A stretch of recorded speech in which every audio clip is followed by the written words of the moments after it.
मंडळी, आमच्या चॅनलवर तुमचं मनापासून स्वागत. तर आज आपण बघणार आहोत सर्वांच्या आवडीची कोळंबी आणि त्याचा रस्सा. तर कोळंबीचा रस्सा कसा बनवायचा चला जाणून घेऊ. त्यासाठी लागणार आहे आपल्याला कोळंबी. वाटपाचं साहित्य ह्याच्यामध्ये काय काय आहे? खोबरं भाजलेलं आहे, कांदा आणि थोडासा टोमॅटो. ओके. आणि आपल्याला फोडणीसाठी काय काय लागणार आहे?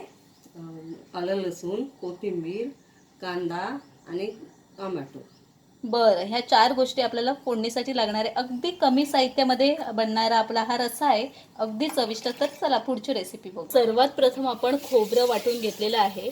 त्यानंतर आपण भाजलेला टोमॅटो व भाजलेला कांदा टाकून घेऊ आणि वाटून घेऊ. आपलं आता वाटप हे तयार आहे. चला मग आता फोडणीची तयारी करू आपण. आता आपण टोपामध्ये 2 चमचे तेल घेतलेलं आहे.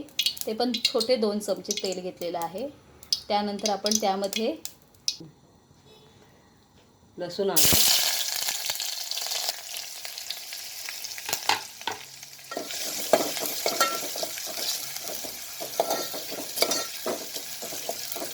आता कांद्याचा कलर बदलल्यानंतर आपण यामध्ये टोमॅटो टाकून घेऊ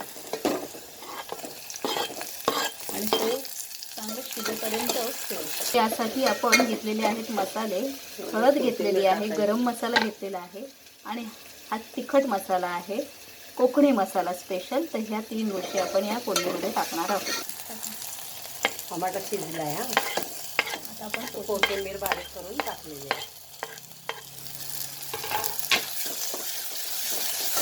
आता ह्यामध्ये आपण मसाला टाकून घेऊ. हळद टाकते.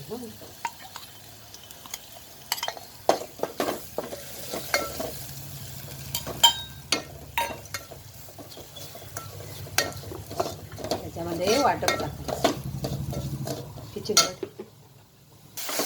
नंतर तुम्ही बघू शकता हे अशा पद्धतीने दिसणार. अगदी पाणी आणि तेल वेगवेगळं झालेलं आहे, हे बघा. तर यामध्ये आपण वाटप टाकणार आहोत जे मगाशी केलेलं. आता यामध्ये वाटप टाकून घेतलेलं आहे आणि व्यवस्थित ढवळून घेऊ. थोडा वेळसाठी मुरायला ठेवू आणि मग यामध्ये पाणी ओतू. आता हे मुरल्यानंतर, वाटप मुरल्यानंतर आपण पाणी ओतून घेऊ.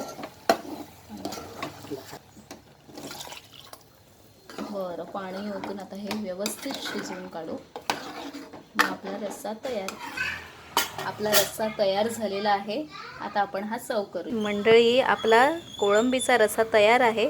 चला तर मग या जेवायला.